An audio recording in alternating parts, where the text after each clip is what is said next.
Welcome to Red Pill Revolution. My name is Austin Adams.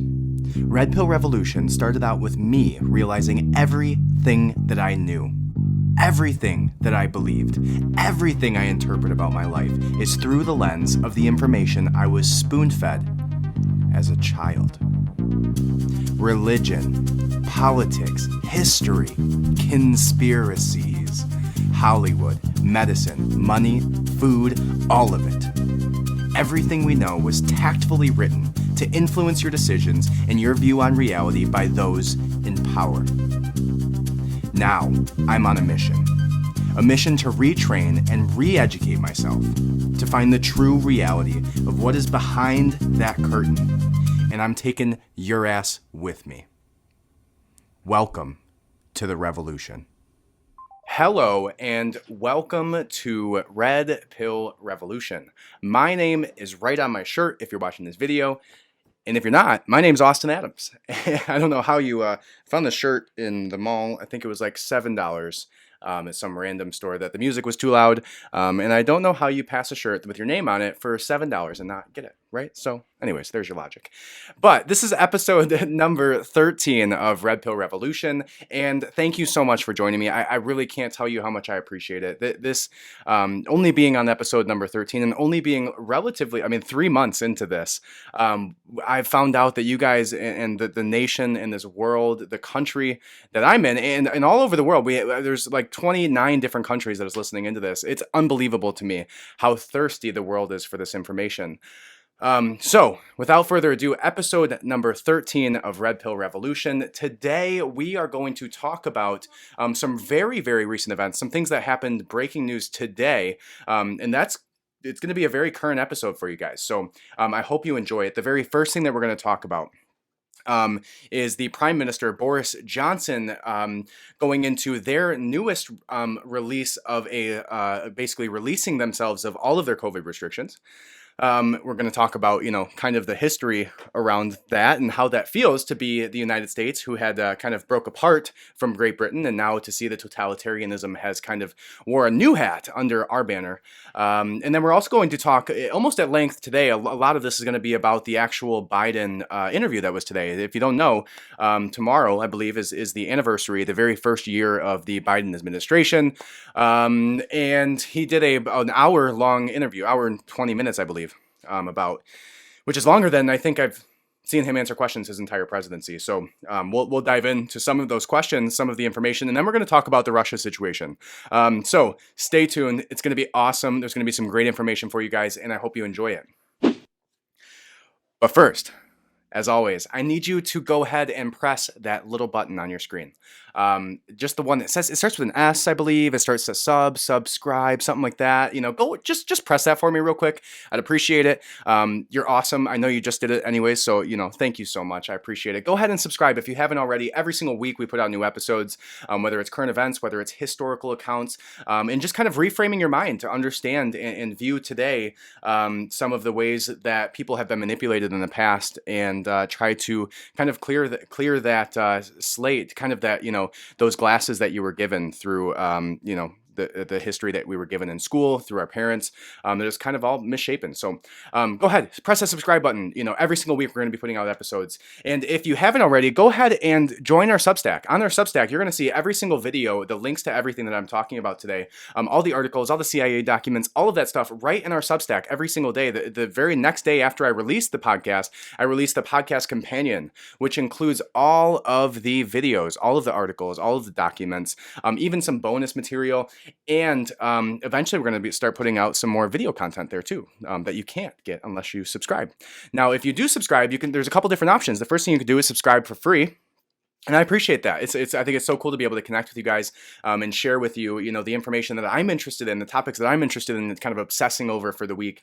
And then I also do a deep dive article where I write out, pages and pages of information that I look into to go over the topics that I discuss in the podcast at length in an actual, written setting. So if you subscribe and are a paid subscriber for just $7 a month, it's about $1.50, 70 something cents a week. If you're a paid subscriber, you get the deep dive. You only get the deep dive if you're a paid subscriber, and it only costs $7. And really, that's the only way that you can really support us at the moment, besides donations and merchandise. So go ahead, subscribe to the channel, subscribe to that Substack, and if you can, show me that this is worth something to you. That $7 would be awesome with that paid Substack with the podcast companion. That's all I got. So the first video that we're going to jump into today is going to be Boris Johnson, the Prime Minister, talking about the newest update on the COVID restrictions. And I find it to be, if you know the history of the United States, I hope you do, at least to a certain sense, how puzzling, alarming this is, and how all of our founding fathers must be just absolutely rolling over in their graves right now, realizing what has happened to this nation. So let's go ahead and watch that together. So this morning, the Cabinet concluded that because of the extraordinary booster campaign, together with the way the public have responded to the Plan B measures, we can return to Plan A in England and allow Plan B regulations to expire. As a result, from the start of Thursday next week, mandatory certification will end. Organisations can, of course, choose to use the NHS COVID pass voluntarily, but we will end the compulsory use of COVID status certification in England. From now on, the government is no longer asking people to work from home. And people should now speak to their employers about arrangements for returning to the office. And having looked at the data carefully, the Cabinet concluded that once regulations lapse, the government will no longer mandate the wearing of face masks anywhere. Mr. Speaker,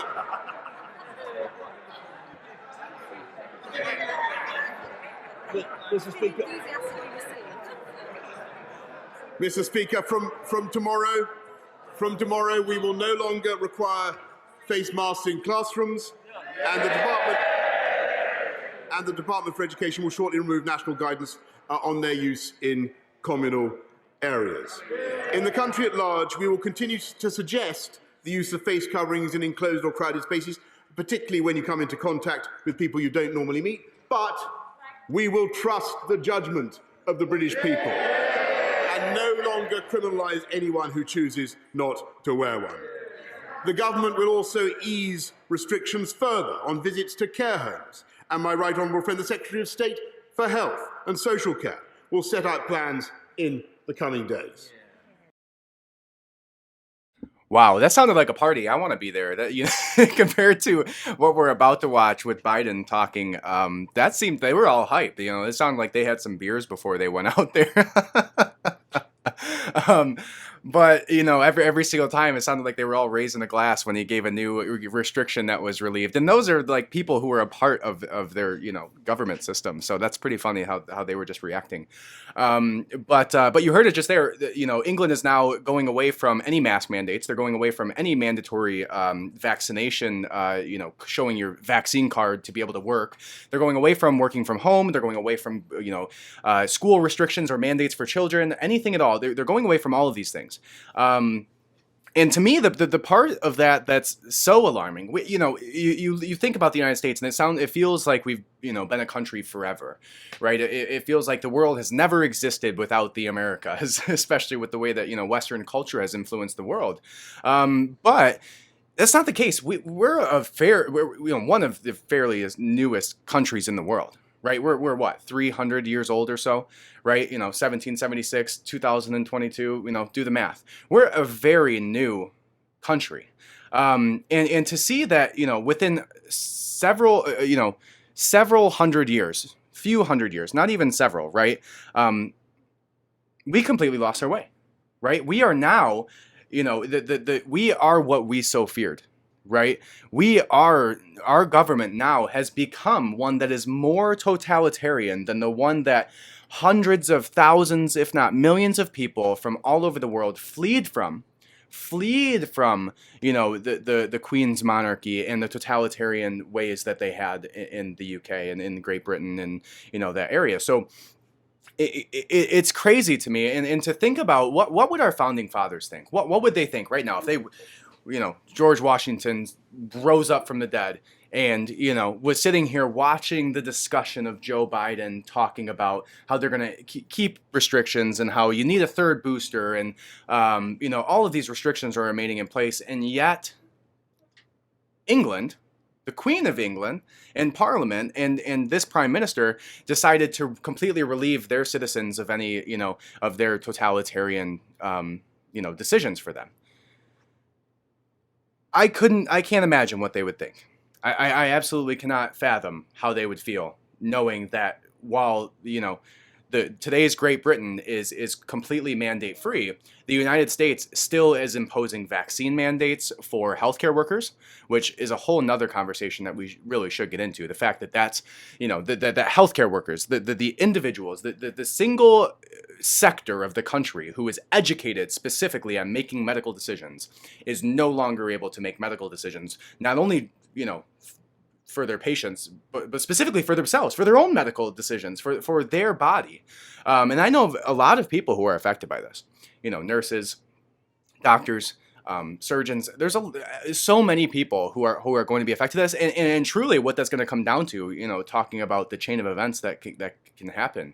What that's going to come down to is healthcare workers no longer being employed who hold that belief to be true and aren't manipulatable based on finances or a job position. They're not gonna work for the hospital settings, and we're gonna have a shortage, and then they're gonna complain about that shortage and then pin it on the people who are unvaccinated. Well, no, it was because your dumbass decided to let people who are vaccinated and COVID positive still work, but you won't even let the people who had COVID and have immunity and have antibodies, but are unvaccinated not work, who aren't sick. It absolutely makes no sense. So crazy to me, the fact that we're sitting here watching, the Prime Minister, Boris Johnson, talk about they're done with any mandates, done with any restrictions. And yet on that same day, our President of the United States right now is sitting in front of a group of reporters and saying how, you need to get boosted, right? It's crazy. So let's go ahead and we'll dive into that conversation real quick. Let's go ahead and watch some of the videos of the Biden, kind of compare and contrast, that party in the pub with Boris Johnson to what we're going to see here with Biden, because it's kind of a stark difference. And when we go into these, these questions and answers with Joe Biden, it is truly, it's so concerning to me. There's no other way to put it. It's so concerning to me that somebody with what little mental capacity and capabilities that this man has left to even finish a sentence, let alone make world-changing decisions in a time of when we're on the cusp of potential war between Russia and Ukraine, and the effects that that's going to have on NATO and the effects that's going to have on the United States and on, the fact that this man is in power. And obviously he's not in power, right? He's being manipulated, and he couldn't, if he didn't have his cue cards in front of him, and you're going to see that on this video, you're going to see every single time he has a list of people that he's supposed to call on for questions. And he obviously probably, I say probably because he already has it in front of him, and you can tell he's looking at this piece of paper to answer these questions. So let's jump into it.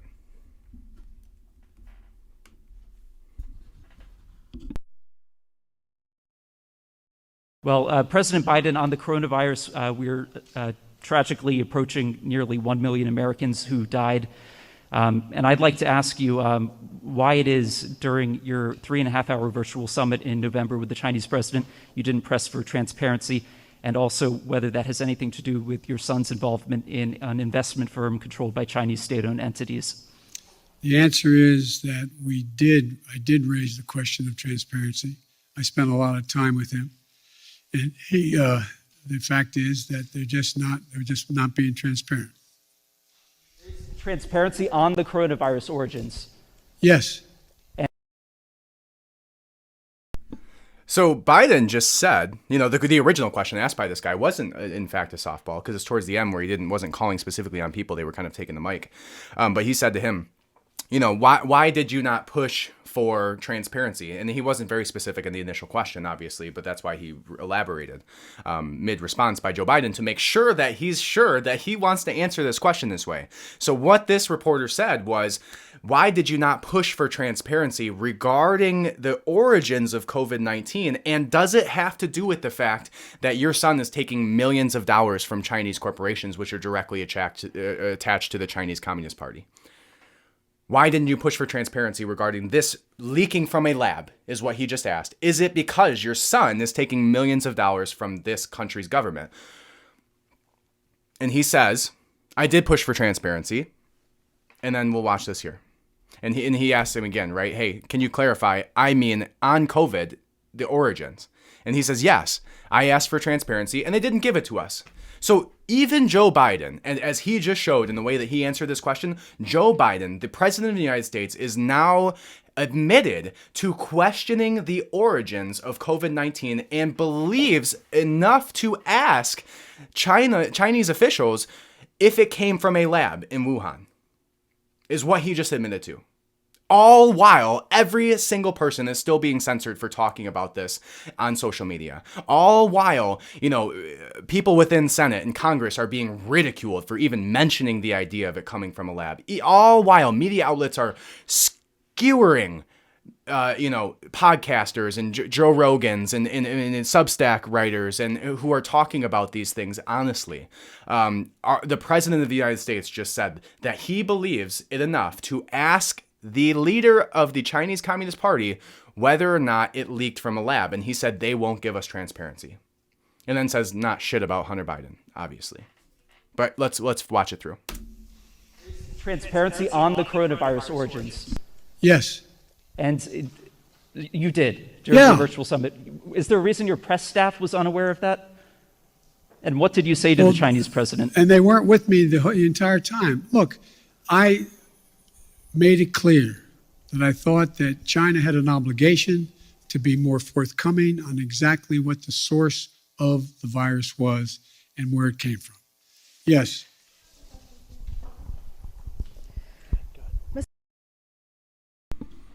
So there's the full answer. He just admitted to specifically questioning the Chinese Communist Party regarding the origins of COVID-19. Now, where do we go from here? What does that mean for all of the censorship, all of the narrative enforcers, all of the fact checkers that have come in and said that this is an unfounded conspiracy theory, right? Are we now going to fact check those people? Do they have to tell the truth now? Do they have to redact that information and correct their information and say, hey, the president of the United States is actually looking at this seriously. Maybe we should too. Or were they all full of shit the whole time? And because their narrative has broke down so much, and because of those military documents that were released by Project Veritas recently, have they had to step back and say, yes, we are investigating this and we're investigating it very seriously because, when you guys said it, it must have been wrong. But until we say it's truth, it's not truth. That's why you can't do those things. And they've instilled doubt in people so much by doing that, right? That, the media companies that have, the fact checkers, the narrative enforcers have lost the people. They've lost the people over pushing these narratives that they knew the entire time were incorrect, were factually incorrect, and then beat you with a, censorship stick if you said shit about it. Where do we go from here, right? What does this mean? If he gets to go in front of reporters of every single media outlet, every single major media outlet that's allowed to be in there, right, is in there. And he's answering this question, talking about the origins of COVID-19. This should be everywhere. And I guarantee you, this, from what I saw, this is not a specific question that everybody was raising questions about so far. And maybe they will, and hopefully they will. But I haven't seen this clip anywhere yet. And I've seen a few clips come out. And I had to watch this entire thing, an hour and 10 minutes. This is an hour and 10 minutes and 34 seconds now is the end of it. But I believe it was about a minute he was answering that question. So if you want to watch the whole thing. But none of this information's anywhere. And nobody's mentioned the fact that the president of the United States just admitted to questioning the Chinese Communist Party regarding the origins of COVID-19 coming from a lab in Wuhan. But if I put this full clip on Instagram tomorrow or wherever tomorrow, it's going to get no views because I'm going to get shadow banned for even using those words, right? Even still today, after our president addressed this situation in front of all of the major media companies. But you can't talk about it, right? You're not allowed to say those words, right? You're not allowed to question their narrative. It's unbelievable. So the next thing I wanted to show you here is a little bit of a Freudian slip, I think, with Biden. I do think that there was a little bit more to what the statement is, and we'll talk about what it could have been here. So watch this clip and see if you see what I see. Let's look at it.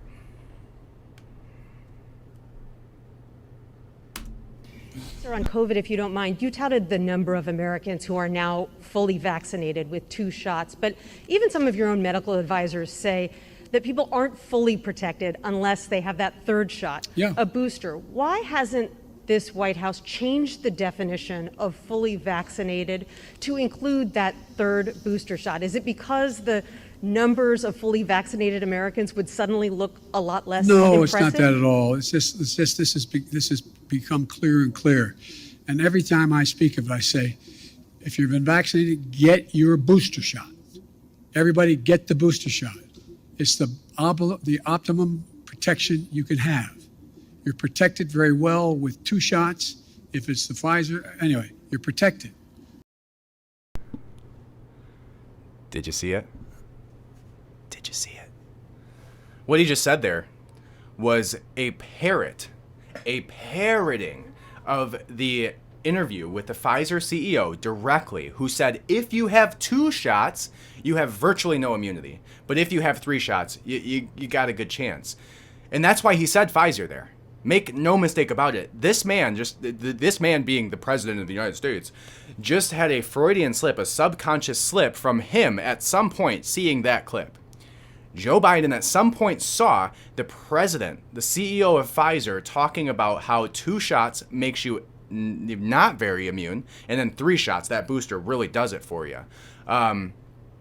But then he backtracks on it. That's why as soon as he said Pfizer, he realizes that he messes up, and he immediately starts to backtrack because, and you have to kind of, understand that what is going on in his brain is not generally what's going on in me and yours. There's not this continual train of thought, and all this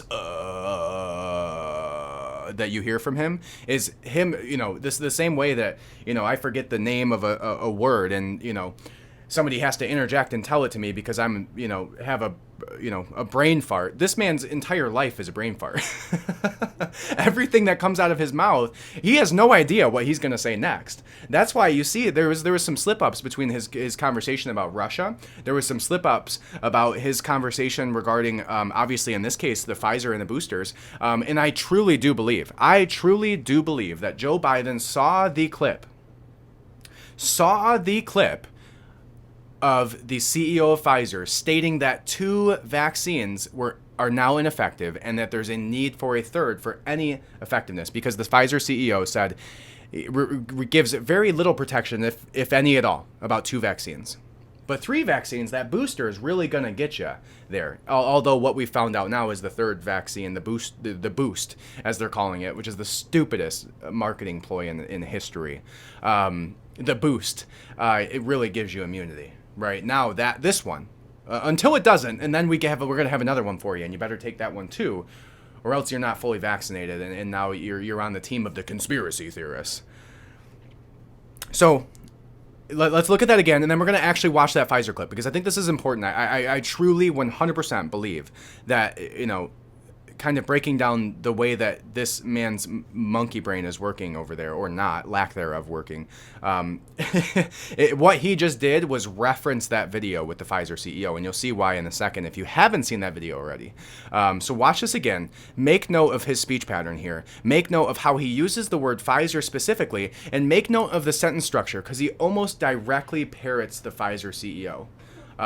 So watch it one more time, and then we'll watch the Pfizer CEO specifically talking about it, and then we'll talk about that.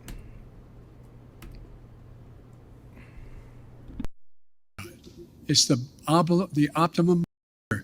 And every time I speak of it, I say, if you've been vaccinated, get your booster shot.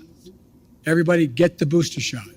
It's the optimum protection you can have. You're protected very well with 2 shots. If it's the Pfizer, anyway, you're protected. protected, but you are better protected with the booster shot.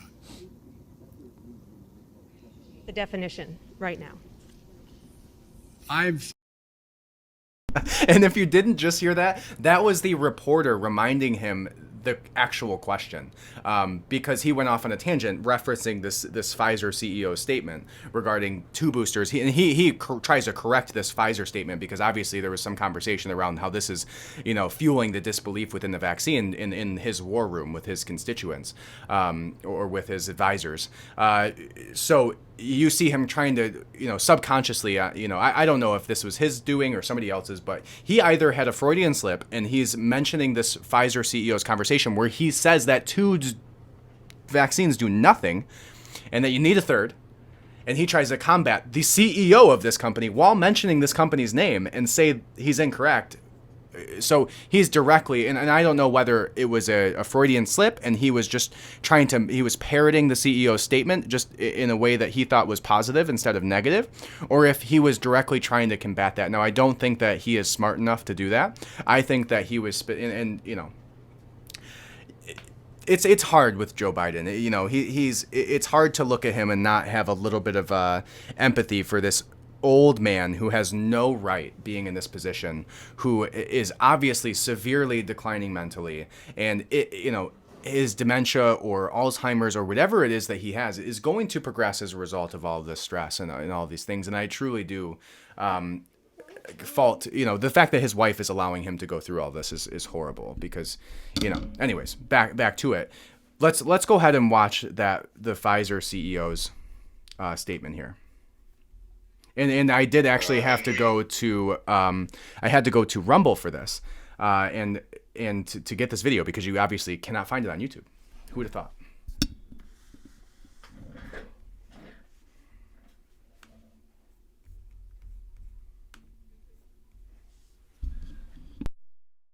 We know that the 2 doses of the vaccine offer very limited protection, if any. The 3 doses with a booster, they offer reasonable protection against hospitalization and deaths. Against deaths, I think very good. And less protection against infection. Now, we are working on a new version of our vaccine, the 1.1, let me put it that way, that will cover Omicron as well. And of course, we are waiting to have the final results. The vaccine will be ready in March. So we know the first 2 didn't work, but this third one's going to work, and we know that one's probably not going to work, so we're coming out with another one. So just to talk again about that speech pattern with Joe Biden and how this was subconsciously or consciously, but that's less believable to me, was subconsciously referenced by our president. Let's look at that first statement again, then we'll go back and look at Joe Biden's, because I think this is you have to kind of break it down this way because it was 10 seconds of a statement. So real quick. And we know that the 2 doses of the vaccine offer very limited protection, if any. The 3 doses with a booster, they offer reasonable protection against hospitalization and deaths. Against deaths, I think very good. And less protection against infection. Now, if we go back and listen to Joe Biden talk about it one last time here. Protected very well with 2 shots, your booster shot. Everybody get the booster shot. It's the optimum protection you can have. You're protected very well with 2 shots. If it's the Pfizer, anyway, you're protected. But you are better protected with the booster shot. And so you see it. That's exactly what just happened there. He was in his mind trying to his wires were crossed, but he was referencing this Pfizer CEO statement that's been pushed around the internet with millions and millions of views by now, I guarantee it. Where he's saying that, 2 shots aren't going to do it for you. Well, they will. Pfizer, and then he throws Pfizer in there because his wires are crossed here. But I found that to be really interesting, that there was this little Freudian slip, and you see him immediately backtrack, immediately stop his sentence, and immediately change the topic once he says the word Pfizer, because he realized what he was doing. Interesting. Don't know exactly what to make of it. Like I said, it could have been a subconscious thing, could have been a conscious thing, but either way, that's exactly what just happened there. All right, so the next thing we're going to look at is going to be one of the statements that he made regarding, whether or not he's outperformed his expectations here. So let's watch this clip here. Inflation is up. Your signature domestic legislation is stalled in Congress. In a few hours from now, the Senate, an effort in the Senate to deal with voting rights and voting reform legislation is going to fail. COVID-19 is still taking the lives of 1,500 Americans every day, and the nation's divisions are just as raw as they were a year ago. Did you overpromise to the American public what you could achieve in your first year in office, and how do you plan to course correct going forward? Why are you such an optimist? Look, I didn't overpromise, but I have probably outperformed what anybody thought would happen. The fact of the matter is that we're in a situation where we have made inflation. So he says, I have not. I've actually outperformed what anybody thought. Yeah, because we thought you'd be dead by now, Joe. We thought you'd be dead by now. And we thought Kamala Harris was going to be put into power. You're right. You absolutely outperformed all expectations, because we absolutely thought you had much less time on the clock than you've showed us with the last 365 days. But other than that, he doesn't even go into why he believes that he's outperformed, his expectations. The only way that's true, because he has they pull it up on this clip here, or on the full one that I was watching earlier, that his approval rating's at 40%. Which a 40% approval rating for a president basically means, the widely accepted, in like political science, widely accepted percentage for basically a completely ineffective president is like 41% is generous. And 43% is like, yeah, you're not getting anything passed. Nobody believes in you. You don't have the sway. And you see it later on when he's talking about Russia, that everything that this man says is just, pillows that he's throwing in a gunfight.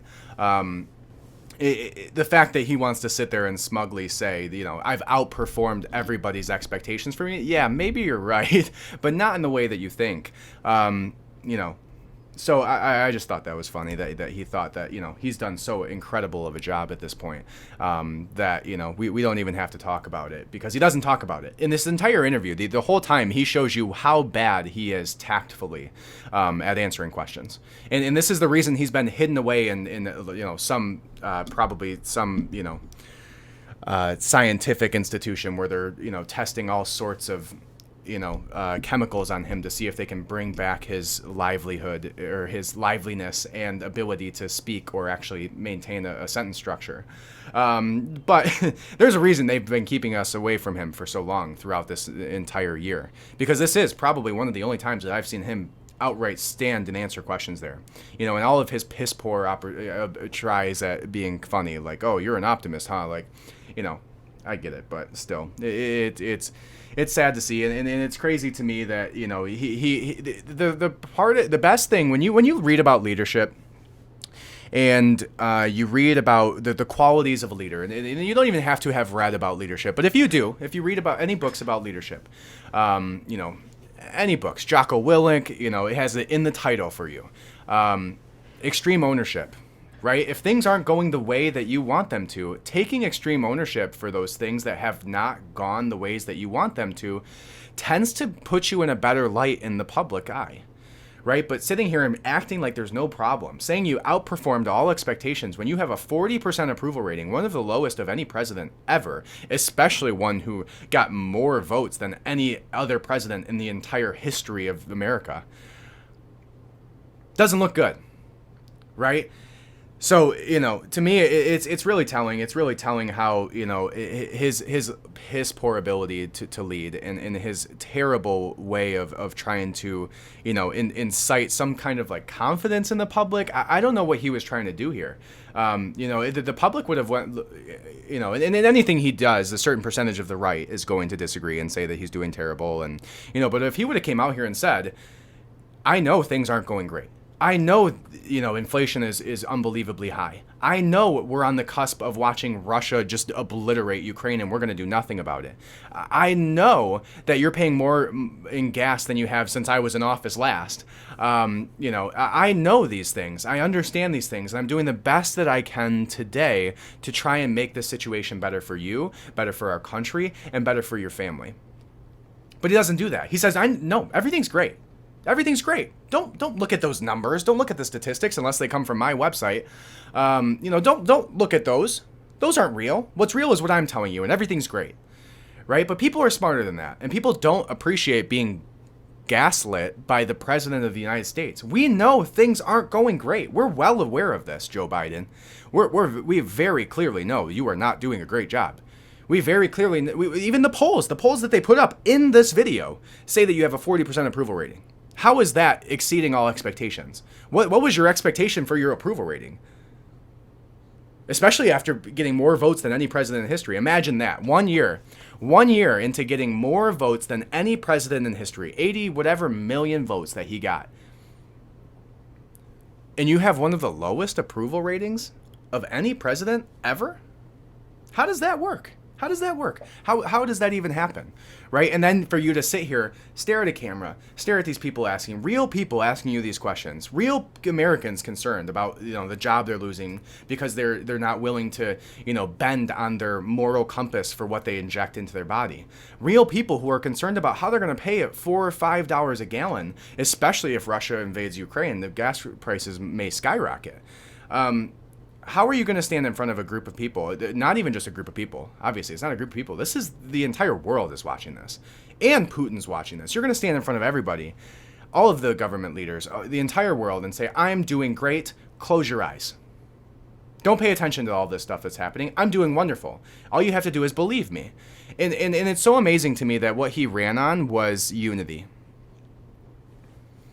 What he ran on was, the divisiveness of the Trump presidency and, America's been divided for the last 4 years and I'm the one to bring them together. But all he's done, every speech, every quote that I've seen from him regarding, when he's talked about the January 6th museum tour, right? When he discussed that, when he discussed President Trump calling him a loser, and this was recently, this was like a month ago, or not even a month ago, like 2-3 weeks ago, and then comes on here and even still pointing fingers to Trump today, saying that he's the reason that he can't get anything passed. No ownership at all. And I kind of take this philosophy, and this will be a side tangent for you, but I kind of take this philosophy that, even if it's not 100% my fault, even if there's things that I couldn't have changed about a situation, and things that were out of my control, and things that happened that I couldn't have corrected and made a better outcome with, to me philosophically, at least in the way that I need to live my life, or at least in the framework that I need to operate in when I'm in a day-to-day basis, to try to move the needle of my life towards a better direction instead of a worse direction, is always taking ownership. Always taking ownership of the things that you do, even if especially if you're the president of the United States and people are asking you policy questions.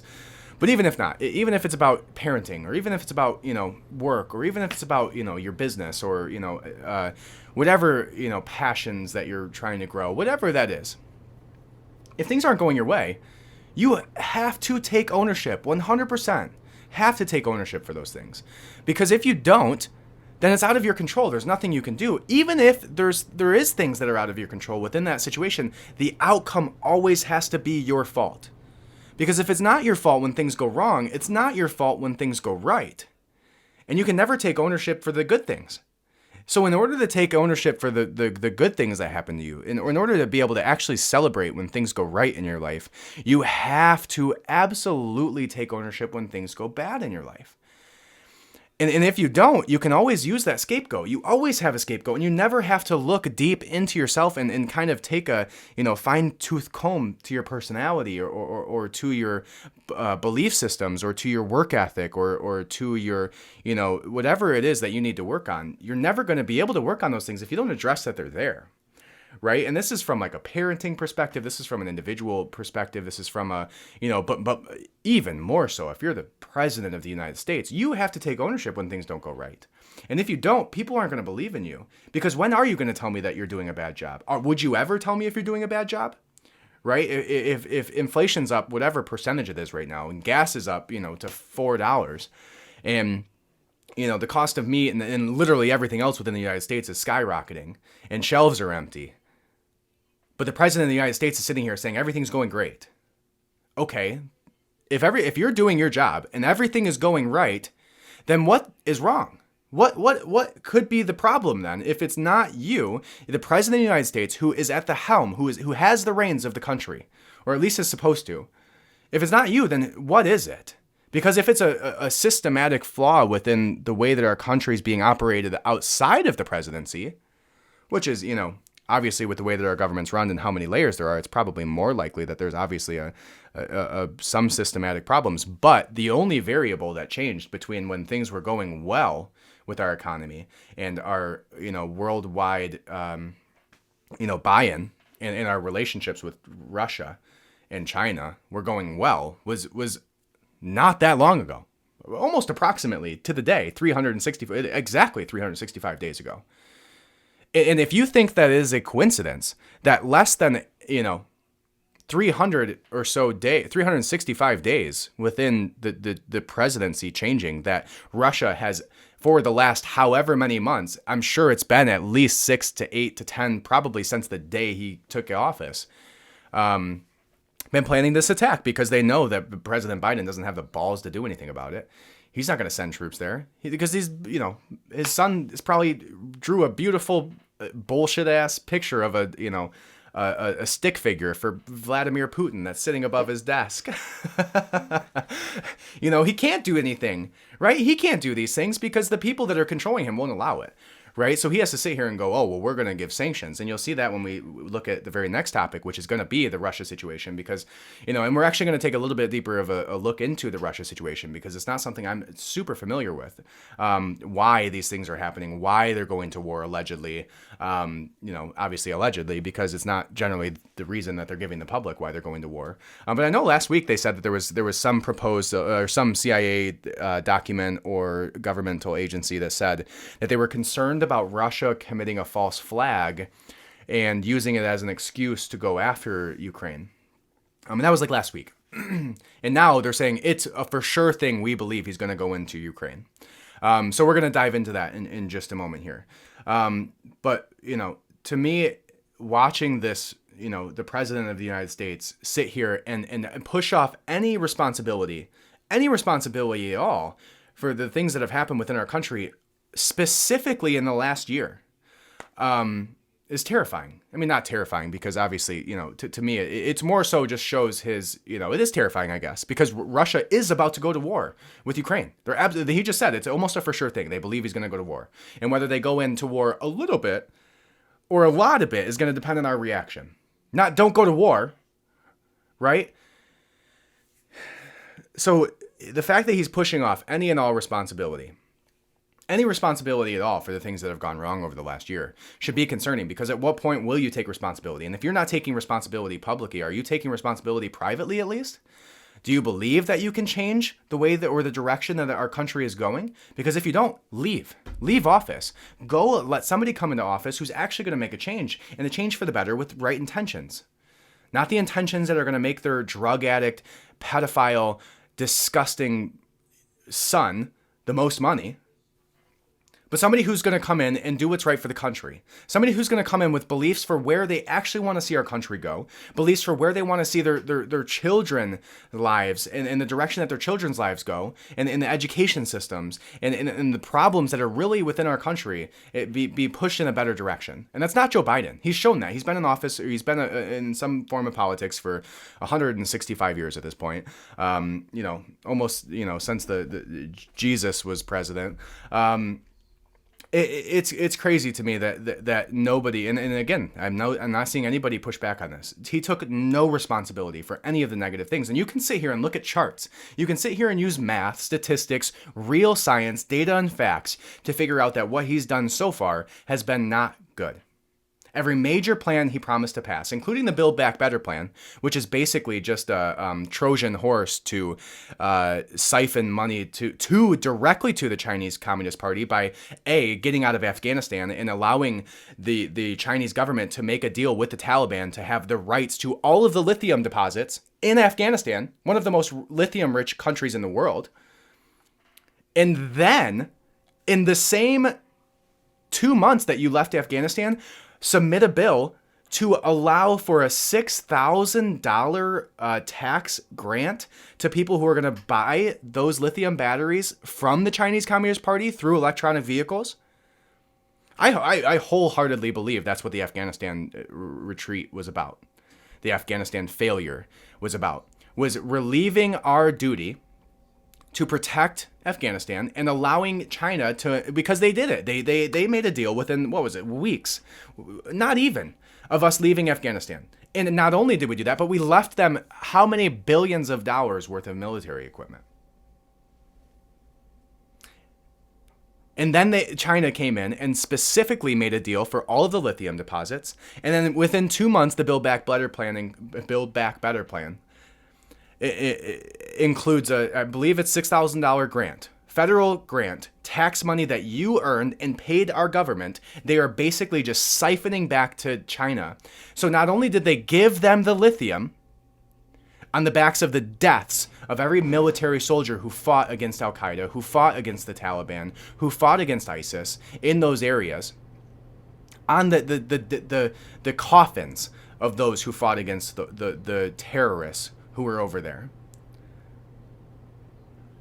They're now going to not only give them billions of dollars of the most advanced military equipment in the world, then they're going to spoon feed China all of the lithium in Afghanistan, and then they're going to buy it back from them at a $6,000 per person grant of your money that you paid the government through taxes.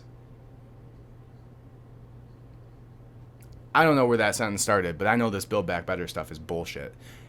Crazy to me that was included in that bill. And immediately, within 2 months, 2 months of the bill of us leaving Afghanistan, that Build Back Better plan had that within it.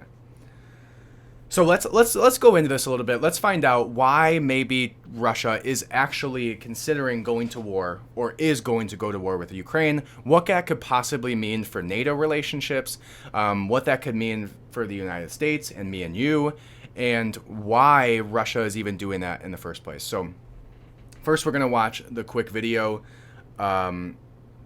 of Biden talking about it. Then we're going to read an article that I found that hopefully gives us some good information on it. So let's go ahead and watch it.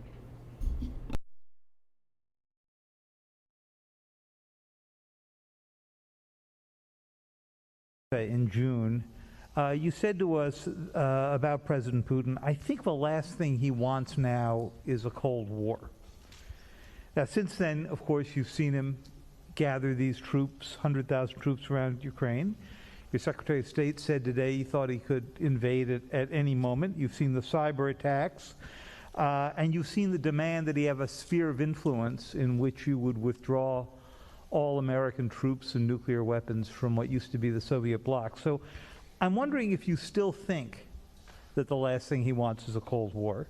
And has your view of him changed in the past few months? And if it has, and he does invade, would your posture be to really move back to the kind of containment policy that you saw so often when you were still in the Senate?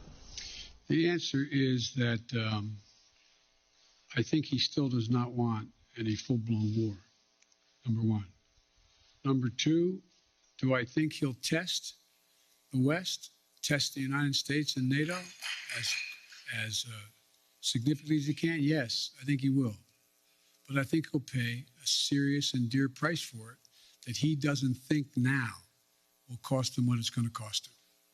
And I think he'll regret having done it. Now, whether or not, I think that, how can I say this in a public forum? I think that he is dealing with what I believe he thinks is the most tragic thing that's happened to Mother Russia, in that the Berlin Wall came down, the empire has been lost, the near abroad is gone, etc. The Soviet Union has been split. But think about what he has. He has 8 time zones, a burning tundra that will not freeze again naturally, a situation where he has a lot of oil and gas, but he is trying to find his place in the world between China and the West. And so I'm not so sure that he has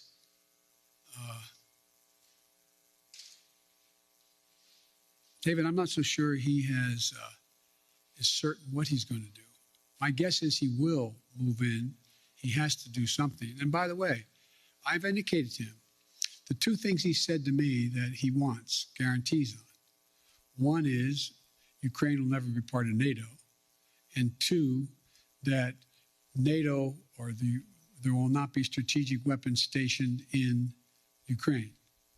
Well, we can work out something on the second piece, pretending what he does along the Russian line as well, the Russian border in the European area of Russia. On the first piece, we have a number of treaties internationally and in Europe that suggest that you get to choose who you want to be with.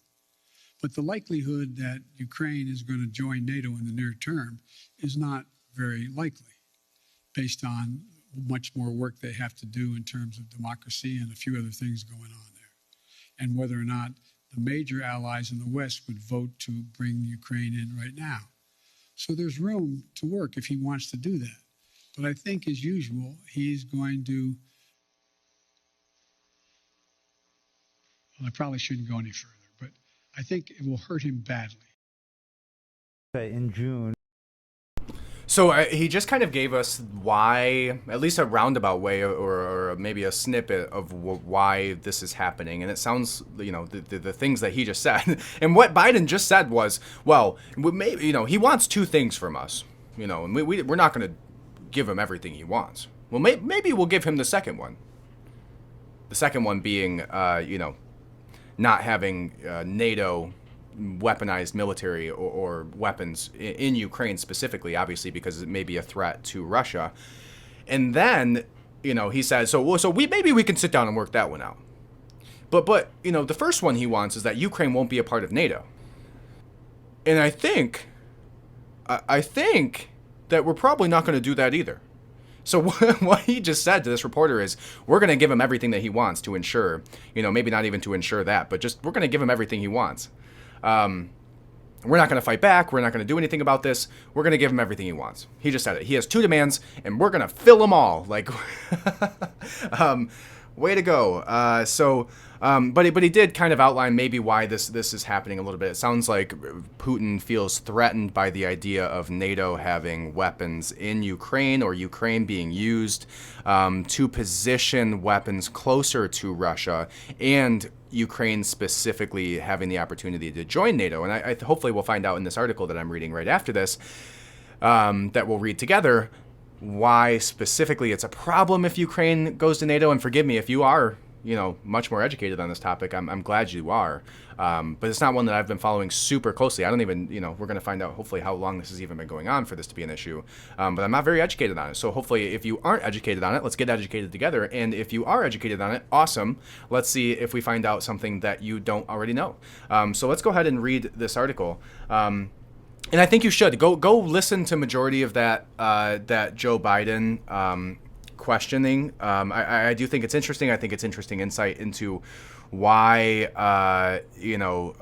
or maybe why he was kept so far away from us for so long, and also kind of the sentence structure and where his mental capacity is at right now, and kind of, there was some interesting questions that were asked, and he danced around virtually all of them without, and he doesn't even finessely dance around these things. He just like kind of babbles because he forgot the question and then never actually answers it, and then gets confused and then calls somebody else. So I think that was basically the theme of what happened through this questioning.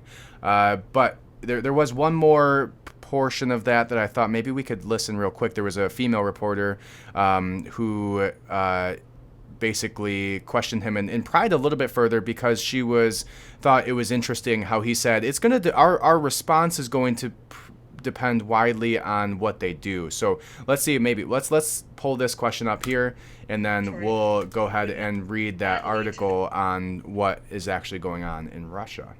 So here is this part, and then maybe we'll talk a little bit more about that and then dive into that article. The sanctions that you have threatened, if it invades, and it President, I wanted to follow up briefly on a question asked by Bloomberg.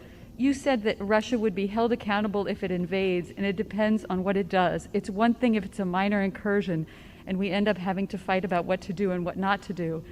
Are you saying that a minor incursion by Russia into Ukrainian territory would not lead to the sanctions that you have threatened, or are you effectively giving Putin permission to make a small incursion into the country? Good question. That's how it did sound like, didn't it? The most important thing to do, big nations can't bluff, number one. Number two, the idea that we would do anything to split NATO, which would have a profound impact on profound impact on one of Putin's objectives to weaken NATO, would be a big mistake. So the question is, if it's something significantly short of a significant invasion, or not even significant, just major military forces coming across. For example, it's one thing to determine that if they continue to use cyber efforts, well, we can respond the same way. So we dumping out? Cyber.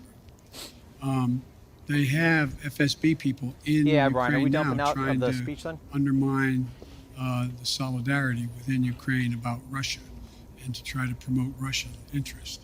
But it's very important that we keep everyone in NATO on the same page. And that's what I'm spending a lot of time doing. And there are differences. There are differences in NATO as to what countries are willing to do depending on what happens, the degree to which they're able to go. And I want to be clear with you. The serious imposition of sanctions relative to dollar transactions and other things are things that are going to have a negative impact on the United States, as well as a negative impact on the economies of Europe as well, a devastating impact on Russia. And so I got to make sure everybody's on the same page as we move along. I think we will if there's something where there's Russian forces crossing the border, killing Ukrainian fighters, etc. I think that changes everything. But it depends on what he does, as to actually what extent we're going to be able to get total unity on the NATO front. If I may ask a quick one on Iran, All right, so he had a few things there. What's always interesting to me, and he did, I'm proud of him. Joe Biden, if you're listening to this podcast, and I know the likelihood is probably very great that you are, good job. I'm very impressed that you started the sentence, and then at one point you even came back to the original point of the question and finished your thought there. That was very impressive to me. I applaud you. It's always a game, right? It's like every time he starts a sentence, is it gonna like go off on this crazy tangent, and then we have no idea where he's going or how he got to this point and what question he's really thinks he's answering, or whether he's actually going to answer the question. And I think that was probably the only time where he actually came back and said that, it depends on what he does and to what extent we're going to be able to, have total unity within NATO and, what response we're going to have. So he actually did finish that one. I'm very impressed, Joe. Mr. President. But so to me, the next thing that he talks about there, the first thing, actually, the way he opened that is big, what did he say? The most powerful countries in the world cannot bluff. So to me, if you've ever played poker, and maybe I'm wrong when it comes to international relations and war, but usually it's the biggest countries who can bluff the most. If you have all of the chips, usually it's much easier for you to bluff people out because you know how little chips they have, right? From a, analogy standpoint, right? If you have all the chips and you have more chips than anybody, and there's 2 of you who have the chips, right? And there's 6 people who don't have very many chips, you can throw in 3 chips, and if that gets everybody out, you might have 30 of them, right? This analogy is going too far. I'm sorry. The basis is if you have all the damn chips, you get to bluff all you want, right? You don't get, you're not generally bluffing if you're very low on chips. I don't know if that rung true with you. I'm sorry. But it did to me. It made sense, at least when I started that thought. And at least I came back around to it, right? But to me, it's like, if you're the largest, when can you bluff then? And why does it have to be a bluff? Why do we have to be bluffing that if you go and, obliterate a country that has very, very little means to defend themselves without us supporting them and giving them weapons and troops and black ops military to help them complete real missions and train them, which is what will end up happening, like always ends up happening when these things happen. If you can't bluff, why do you have to bluff? Why is that a problem? Why is it a problem that if somebody's going to invade another country and they shouldn't do that morally, and maybe that gets into the multinational way that we dip our hands in all these, wars. So maybe we shouldn't be, but again, I found that statement to be interesting. We can't bluff. We're America. America's been bluffing for a very long time in a lot of different situations. This wouldn't be the first time. So I thought that was interesting. And then the last thing that he said, was kind of danced around that question. And eventually it came to a point where, maybe he realized what the actual question was. So let's dive a little bit deeper into what is actually going on in Russia. And I'm going to read this article to you, and then we'll talk about it. So just a few minutes left here, so stay with me. You're doing great. I hope you're learning something. Real quick, we are just hitting an hour here. You've been listening to me for a while, and you heard me at the very beginning, and I asked you to subscribe. And if you did, I thank you. And if you have, I thank you even more. But if you haven't, you've been listening for an hour, and I know that you're enjoying this. And I know that you want to press that subscribe button. So go ahead and do so. If you're still listening and you are subscribed, thank you so much. Go subscribe on YouTube, right? And if you're subscribed on YouTube and you're subscribed on Apple Podcasts, leave a 5-star review. I would appreciate that a ton. And follow the Substack. We're going to be putting out all of the videos that we just watched. Every single one of them. All the videos, all the interviews, all of the portions of the interviews, the specific timestamps, the actual, the article that we're going to be discussing here, all of it is going to be released within a day or two on Substack. So I think that's pretty cool, right? If I liked a podcast, I thought, it'd be really cool to be able to give you guys that information. So go follow the Substack. It's free to sign up. That podcast companion is free. The deep dive that we're going to be going into, and maybe on some of these questions that he was asked and some of the information that we talked about today, the long form article that I'm going to be writing up, is a part of that paid subscriber base. It's $7 a month, $1.70 something a week. So go ahead and subscribe. If you're a free subscriber and you like that podcast companion, go ahead and pay that $7 and get in on the deep dive articles that we're going to be putting out every week now. That is only for paid subscribers. So this article was one that I found. I just typed into DuckDuckGo. Why is Russia invading Ukraine? And I thought it might be a good idea, using Substack myself, to find some independent creators who had an independent opinion that wasn't maybe tied to a large media organization, and see what they had to say about it. So I typed in Substack, why is Russia invading Ukraine? And this is what it comes up. So it's an article by Henry Bolton. Henry Bolton, according to his own self, is the BRIT-PAC chairman, British PAC chairman, former national politician, political leader, and Brexit campaigner, previous a British Army captain, and some other things that he says about himself. So this was written on January 18th, yesterday, at the height on Tuesday of the situation. So to start it off, this article is named, "The likelihood is that Russia will invade Ukraine. Here's why and what the objectives are likely to be." Russia has deployed an estimated 100,000 to 125,000 troops, around 75% of Russia's total ground combat power, to Ukraine's eastern border. President Putin has issued demands and threats to Ukraine, and NATO has launched scathing cyber attacks against Ukraine and has increased the rhetoric aimed at his domestic audience. All the signs are that the Kremlin is poised to strike, but will they, and if so, at what and why? In addition to the Black Sea deposits in the Crimean waters, Ukraine has massive gas reserves in the east of the country. I don't know why I said that like that. East of the country. In particular, the huge I'm not going to pronounce it, Yuzivske, Yuzivesky field. With these deposits, Ukraine holds 5.4 trillion cubic meters of gas, the third largest reserves in Europe. When Russia occupied Crimea in 2014, Ukraine lost, and Russia gained the huge gas deposits under the Scythian section of the Black Sea Shelf. The Black Sea Shelf deposits had been under exploration for several years, and Ukraine finally awarded the licenses for their exploration in August of 2012. Ukraine did not possess the technology or expertise to exploit the deposits itself. They are very deep, and so the contracts were inevitably going to go abroad. Given the very close association between the Ukrainian president Viktor Yanukovych and President Putin, the Kremlin expected the contracts would be issued to the Russian energy giant Gazprom. But the Kremlin should have foreseen a problem. Until the Russian occupation of Crimea and the Donbas in eastern Ukraine, Ukraine imported almost all of its gas from Gazprom. Gazprom had in turn imposed numerous price hikes in Ukraine, and Ukraine's gas distributor, Naftogaz, has struggled to pay the bills. But 2014, Naftogaz owed Gazprom $4.5 billion in U.S. currency. Because of the repeated price hikes and resulting tensions between Gazprom and Naftogaz, Ukraine had been trying to establish other non-Russian supplies.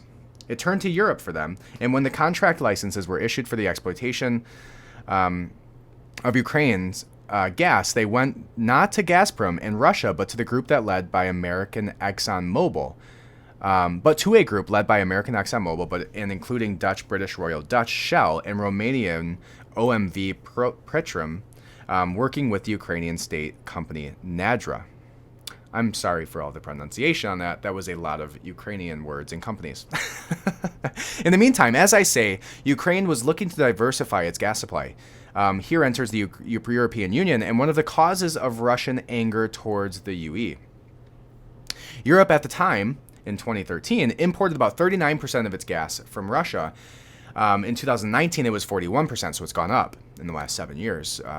And much of the gas that Ukraine wanted to import from the EU was in fact redirected Russian gas.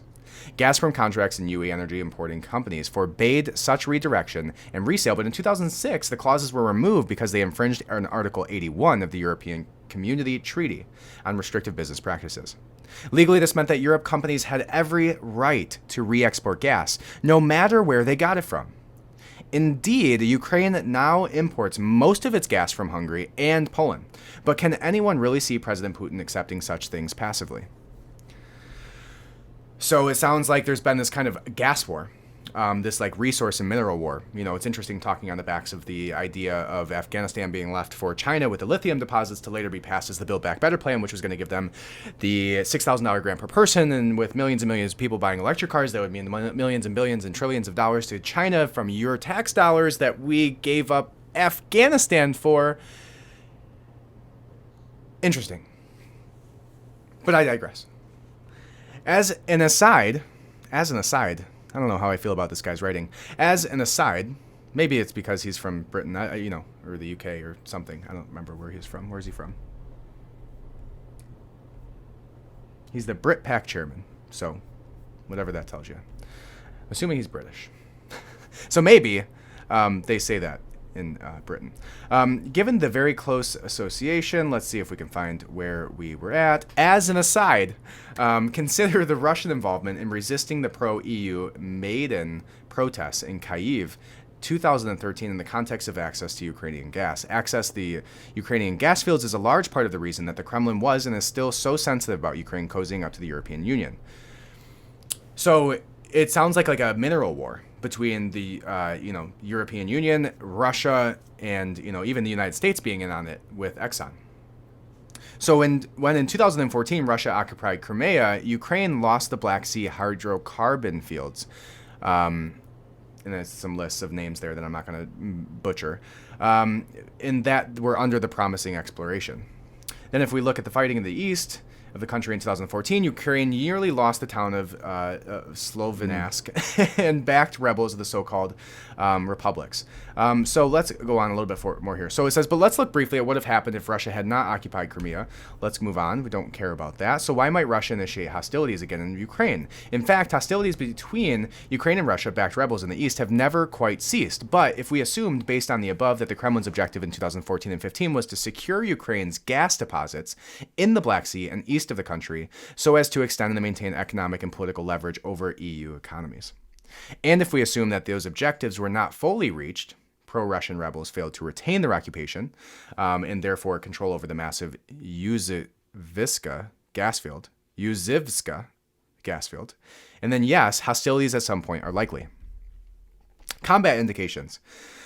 So what is pointing us to the fact that this could happen, right? Why do people believe that this is going to be a for sure thing that Russia is going to invade the Ukraine? Well, 100,000 to 125,000 Russian troops are on the border right now.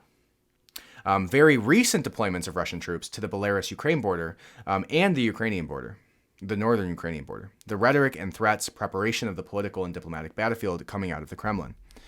Putin's options. So this person thinks that they are presenting his options here, and he says either do nothing. That's his first option. 2, drive military forces into the rebel-held areas of eastern Ukraine and bring those areas into the Russian Federation, much like he did in South Ossetia. Wow, I'm very not familiar with this area in Georgia, or these names, so my fault. But option 2 is projecting beyond the boundaries of the present area under pro-Russian control to occupy the area up to the furthest extended of the 2019 front line. In order to gain significant control of those gas field deposits. And then 5 is just invade all of Ukraine. So it's either saying he's going to go after these specific sections of Ukraine, either invading from the top and trying to take over these areas, or, he's going to do nothing, or he's going to, try to just invade the entirety of Ukraine and do it that way. Now, what we saw from Biden is that he's going to give a very intense slapping on the hand if you decide to murder all of these people, right? We've decided as a group. Could you imagine? Like, I'm not very familiar too, and forgive me. This is the 13th episode. I'm diving deep into this stuff. I'm learning a lot. But given the relationship, obviously, is in some light where we're willing to give sanctions against Russia because of what's going on in Ukraine with these corporations in the gas lines and everything. Because of that, why, if okay, here's a better situation. You're at a bar, and in some way, this person, right? You got a buddy there. Maybe you don't know him. You're not best friends. He's not Canada, but he's Ukraine, right? He's your Ukrainian kind of friend, right? He's not. He's not hanging your buddy from the the Dominican Republic who's sitting right by you all the time. He's a little far. But sometimes you hang out and you get a beer together, right? But this guy's just getting this. There's a huge guy at the bar, and you're a big dude too. Let's say you're 6'5", but Ukraine's like 5'4", and you see another 6'5" guy going right up to your Ukrainian, your buddy Ukraine, who's 5'4", and getting in his face and talking about how he's going to beat his ass, and you go, hey. Russia. And that's his name in this situation, Russia. Hey, Russia, if you beat the hell out of my friend Ukraine here and kill him, I'm really not going to pay this bar tab for you. Now I might. We could probably figure something out. but I'm not going to pay this bar tab for you. What likelihood do you think that is that's going to persuade him? Especially if there's a tremendous financial incentive involved in obviously outside of this funny bar analogy, invading Ukraine and taking over all of their oil deposits. So interesting. It is, we'll see what happens. We'll see what's coming up. And maybe be within the very next episode, we find out that they invade Ukraine. And it may take months. And hopefully it doesn't happen, But time will tell. Hope you guys learned something today. I think this was a pretty interesting episode. And, more so for me, it was looking at that Biden interview and seeing kind of where his thoughts are, where we are at, and, kind of seeing where his mental capacity is, because we haven't had a long form conversation with him like that before, at least not during his presidency, for an hour and 20 minutes. So interesting to me. I hope you found it interesting. And next week, we're going to have a great episode too. So thank you so much for joining me. Go ahead and hit that subscribe button right now. Join us on Substack, redpillrevolution.substack.com. Go ahead and join us on Instagram at redpillrevolt. You'll be able to see all the reels that we're putting out of all the short, each topic basically every single week, every single topic, every video I do a reel on. That's just a quick 60-second snippet of what we talked about. And so join us there. If you want to, go ahead and donate. I would appreciate it. This is really something I'm really excited about, the way that it's growing, and I'm really excited about the prospect of being able to give this more time.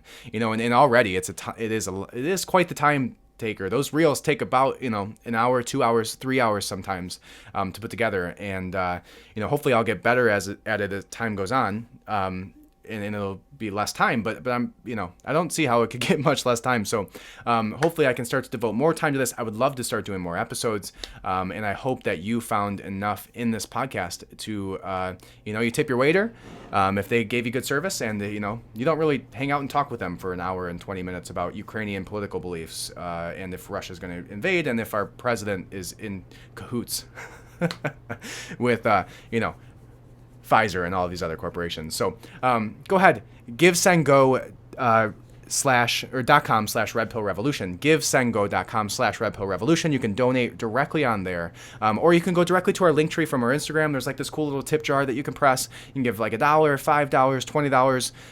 whatever you feel is worth this amount of time that we shared here together. So thank you so much for joining me. I appreciate it so much. I truly do.